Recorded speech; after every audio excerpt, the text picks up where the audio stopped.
Welcome to Grounded, a Train Up Parents podcast. I'm Charles Draper here with our host Mark Lell, and we're excited for another episode, episode 20.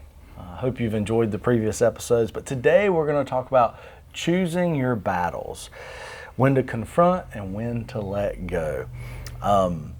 This is another good one. How do we choose when to confront and when to let go? It is something that we've all dealt with at some point or time. If you've lived any time on this earth, you've had to decide, there's something going on. How do I deal with this? How do I walk through it? And that's what we're going to talk about today. We're going to talk about what our culture says. We're going to talk about what the Word says. But to start off, grace is not weakness. Right? It's not weakness. And how do we show that? As we walk into any kind of confrontation, as we walk into any kind of issues with others, and whenever you deal with people, people are going to get sideways. It's just inevitable. But how do we walk into things beginning with a heart of restoration and peace? And then how do we model that for our children? Yeah, Charles, I was talking to my oldest daughter several months ago, and this whole conversation about grace and forgiveness was the topic, and I told her that just because you are hurt, just because you feel hurt, that doesn't mean that you were wrong, that someone was out to get you. And she told me that sounded very strange, that she felt hurt, therefore she was hurt. But just because we feel hurt doesn't mean somebody sinned against us. Sometimes people are wrong, sometimes they're immature, sometimes they're unaware, sometimes they just simply see things differently. And if every disappointment becomes confrontation, then relationships become exhausting. And that's what I was trying to tell her when I was telling her, just because you feel hurt, that doesn't mean that somebody automatically sinned against you. What's interesting, though, is that you can't just bury everything, because if every hurt gets buried, bitterness grows inside. So wisdom is learning the difference between something that needs to be confronted and something that doesn't need to be confronted. That's good. So how do we start unpacking that? Like, what do we ask ourselves? How do we distinguish hurt versus harm? Yeah, I think we got to stop. We got to stop in that situation and ask ourselves some questions. Does this need a conversation, or does it need grace? Was somebody out to hurt me? Because if somebody's out to hurt you, then I think you definitely need to confront.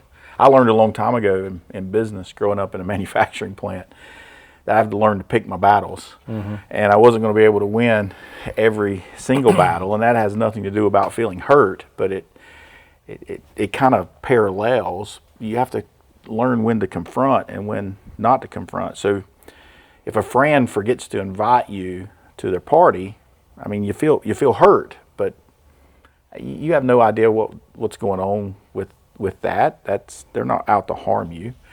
If a parent corrects you, or my employer corrects me, I remember getting called into the boss's office one day over an email that I sent. I mean, I felt hurt because I had something in mind that was business related. I was out for the company. I didn't think I did anything wrong, and he was just trying to coach me. And sometimes coaches choose other people. We've used sports, and who is the coach going to choose? They're going to choose the best for that particular role. They're going to choose the people who are growing to step into new roles, and the coach isn't out to get you. But let's say somebody just lied about you. Okay, that's hurt. That's not just hurt. That's harm, and that needs to be confronted. So I think we have to teach our children to ask things like, was this sinful or simply disappointing? Was it intentional? Does this create ongoing damage? And if I do confront things, am I confronting it in the right attitude and from the right perspective? Am I seeking restoration, or am I seeking revenge? I mean, all good things, and I think about the the hurt versus the harm, which is really what you're talking about and what we're highlighting. In those things where we get hurt, we kind of create a story. A friend didn't invite me to my party, or to their party, right? I wasn't invited, so there's now a story, and I'm hurt. But someone lies about you, that's a fact. Like, if I know Mark's going around saying lies about me, that's going to cause harm, and there's facts there. Like, I know that you've said those things, and I need to address those things. So just identifying hurt versus harm, I think that's powerful. I think that's a game changer as we start looking at this and even talking to our kids about this, because, we can, just being able to articulate and use that language, I think it's super powerful, and language is powerful. Yeah, this whole idea of stopping, it comes from Scripture, Proverbs 19:11. Good sense makes one slow to anger, and it is His glory to overlook an offense. And you're talking about the culture earlier. Our society, at least my peer group, they when they look at overlooking grace, that's weakness. Overlooking is weakness, but it's not. It's choosing peace when justice is unnecessary. Yeah. That's powerful, and I think as you start looking at that too, some things just got to be covered by love. We just got to cover things in love. Doesn't mean we condone sin, right? Doesn't mean we compromise truth, right? But some things we just got to say, you know what? I'm gonna move forward in this. I'm gonna continue to love this person through this, and I'm gonna get this right in my heart. I want to make sure no bitterness swells up. But not every offense deserves court. Not every offense deserves to be addressed in front of the whole gamut of people, or even to be addressed. 1 Peter 4:8 says that love covers a multitude of sins, and we're called to love as Christ loved us. If we look at our lives, the moment we sin, we should be condemned to hell. But Christ loves us. He gave us grace and mercy. So as we talk about this, and as we've looked at this over the past couple of weeks, it's a constant reminder to me, where am I not showing people grace where I would want it? Where am I not loving people? But it doesn't mean we ignore abuse. It doesn't mean we excuse patterns. It doesn't mean we abandon truth. It means that not every careless word or action requires correction. And, I think you've talked about it, and I've even seen it in my house, but if a sibling forgets to tell another one thank you, you don't need a family summit. I think you have a story of that in your house, and it's funny, Elizabeth is very good about walking around and said, I said please, and expecting something right now. I told him to do it, and I said please, but not everything deserves that family sit-down conversation. Okay, they didn't say thank you, so move on. Love on them anyways. And, but if they were ugly, if they were rude, if they were belligerent to you, that's a different conversation. So I think as we look at this, it's powerful. It is. And we should stop and think, my feelings, my opinion on feelings. Love it, feelings yeah. are dangerous. That doesn't mean you don't use them. Feelings are part of our life. They're dangerous because they come from a sinful heart. that our heart is despicable. It's selfish. It's sinful. So we have to really stop and think about our feelings. And we feel hurt, so then we start to go after the individual. We're seeking revenge. But we really ought to be trying to figure out why. And we should be asking ourselves, is this really going to matter? Is this going to matter in an hour? Is this going to matter in a week? My cousin and I, we'd get into fights, boys, when you're younger. And 20 minutes later, we'd be out in the woods again. Yep. The next day, we'd be squirrel hunting across the road. It's just part of growing up. But what we ignore sometimes is we got to confront our own sinfulness and our own selfishness. And if we don't, then we're going to take actions that really have consequences more than help. Mm-hmm. Matthew 18:15, confrontation should move towards restoration. I think that's the third point that we need to talk about. We should confront patterns, not every moment. You talked about we shouldn't ignore abuse, we shouldn't excuse patterns, we shouldn't abandon truth. I agree with you completely. So we should confront those things. And if your brother sins against you, go and tell him his fault. Do you know who said that? Jesus said that himself, and he didn't say confront every irritation. He said when there is actual sin and relationship damage, go directly. Yeah. I'm supposed to go directly to you, Charles. I'm not supposed to go to my 5 life coaches and figure out, what I'm supposed to do about it. I know what I'm supposed to do about it. I should come to you. Yeah. And there's nothing wrong with seeking advice, but what's the heart of you seeking advice? And I think this is an important thing to touch on, right? If someone's done you wrong and you're going to a dozen of your friends to try to get justification for why you're right and they're wrong, to try to stack your claim to make you feel good, but you're not going to ever go to that person, that's called gossip. Whether you like it or not, that's called gossip. Now, I have some mentors of mine that if things are going on and I'm just in a spot and they're going to speak truth to me though. They're not always going to side with me, and they're going to direct me towards truth. But there's really 1 to 2 people that I do that with, and I may seek advice, but it always ends up in me going and there's an actual item. So just being careful. It's okay to seek advice, but I hear it all the time. Well, I was just getting their opinion. Well, how many people did you get your opinion from? And are you wanting other people's opinions? Are you seeking truth? Are you seeking restoration? Are you seeking to slander somebody? So what is the heart of moving into those spaces? But I love that. You got to go confront them. You got to have that conversation, and nothing will change until you go have that conversation with that individual. You can't go talk to your best friend and that change, because all it will do is heap up bitterness upon bitterness, and it will never be resolved. It's a difficult task to go directly, because sometimes it doesn't feel right freeing until you actually do it. Yeah. And then you find out, well, they weren't even thinking about me at all when they made the statement. Or you find out that they weren't really trying to slander me for some reason, or you find out that, or they find out that you forgive them, but you're not going to put up with it, which is important, depending. But so how do you figure this out? What are good reasons to confront somebody? Well, I think trust. I've said often that if you break my trust, I'm done with you, which sounds terrible. I've had to reframe that over the past. But really, if you do break my trust, I have to find a way to repair it, to fix it, or to move forward from it. And so I think, a good reason to confront is if somebody's broken your trust. I think that's one. I think if sin is constantly being repeated, if you constantly see a pattern of sin, if someone's being harmed, if someone's being hurt, physically, emotionally, if someone's being harmed, I think that's an immediate cause, and just those relationships matter. What is it doing to relationships around you? How is it causing discord? Is it causing chaos? Those things need to be confronted.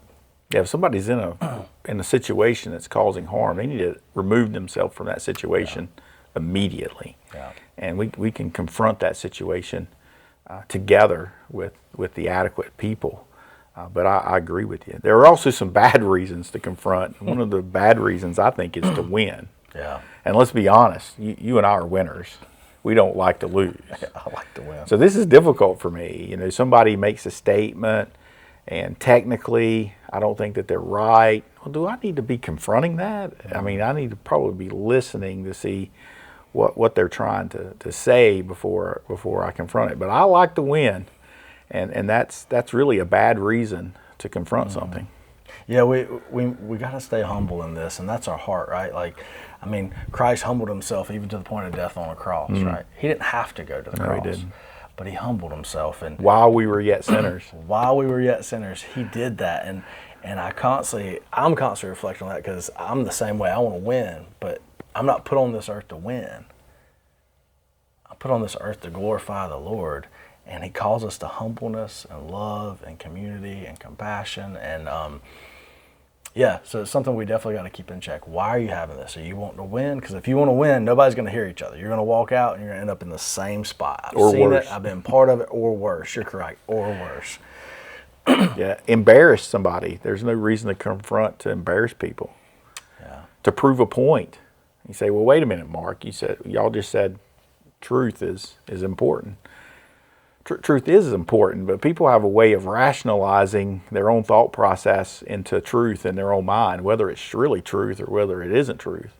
And if you're confronting something just to prove a point, not necessarily to back up truth, that's what I'm talking about right now. And to recruit allies. We should take people with us. We don't need to be out there recruiting allies for this particular situation 9 times out of 10. Yeah. No, that's good. So we talk about good and bad reasons here and kind of what that looks like. So, but it's not always just an external battle, right? It's a lot of it's internal, and I think this is probably the hardest point of this. It's an internal piece because it's those feelings, it's those things that are going on inside of us. It's the pride, the expectations, the control, the comparison that we get inside and internally that normally fester these confrontations. We talked earlier about people have preferences over things, right? I mean, they have preferences. You go over the color of this wall, or the type of shirt you wear, or the fabric of your clothes. You may have one preference over mine, and I may choose this preference because I'm in a space to do that and could care less what you think. But your preference isn't wrong. My preference isn't wrong. So sometimes we get into that pride of, well, they didn't listen to me, or my expectation wasn't met. And this is an internal battle that we're constantly talking with ourselves about, having dialogue with ourselves about, and it can be dangerous. Yeah, I mean, sometimes confrontation is not needed because the issue is actually inside of us. Because of my pride, because of my expectations, because I want control, because I'm comparing myself to somebody else and something else. And the question really is, if this other individual, if they apologize perfectly, would it actually be okay? And if the answer is no, then the deeper issue might not be the event itself. What a question, though, right? If this person came to me and apologized perfectly for whatever the concern is, whatever the thing is, and if it still wouldn't be enough, then there's a deeper issue. There's a deeper thread. There's a deeper thing going on either within me or maybe even a situation that we haven't handled. But we've all heard, this is the straw that broke the camel's back, right? Like maybe it's been compounding over years. That's powerful. And as we look at this, Ephesians 4:31-32 comes to mind, and I wrote it down. But it says, "Get rid of all bitterness, rage, and anger, brawling, and slander, along with every form of malice. Be kind and compassionate to one another, forgiving each other, just as Christ forgave you." The Word says this. Like, do you have bitterness? Do you have rage? Do you have anger? Do you have this brawling sense, and are you slandering others? Do you have any kind of malice? It says, get rid of all of that. None of that comes from the God. None of that comes from Jesus. None of that comes from the Spirit, from the Holy Spirit. But it says, be kind and compassionate to one another, forgiving each other. And that's the essence. There may be a deeper seed of unforgiveness that we need to reconcile that goes deeper than that one thing. If we can answer that question, if they were to apologize perfectly right now, would it be enough? And we go back to Christ forgave us while we were still sinners. Yeah, it's awesome. The creator of the universe saw what his creation would choose and created us anyway. Mm-hmm. And then in the fullness of time, he stepped into that creation as a person, as a man, lived a perfect life and gave it up on the cross, not because people repented and turned back to him, but because of his love for them. And forgiveness isn't saying it doesn't matter. Forgiveness is saying I refuse to carry this forward anymore. That's good. And yeah. it's so liberating. But how do you put this into practice? I mean, all this sounds great. The scripture's wonderful that we talked about, some that we've actually paraphrased. But how do you put it into action? Yeah, well, you talked about an acronym for STOP. And I think the first thing you have to do is to stop and reflect.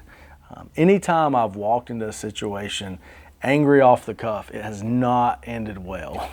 The majority of the time, it has not ended well. It's normally ended in just causing things to be worse because I haven't slowed down long enough. So stop. S, was it simple? Was it simple or simply painful? We talked about that earlier, did we not? Is it something that I need to step into? T, I need to talk directly to the person. I need to talk directly to if it's needed, I need to talk directly to them.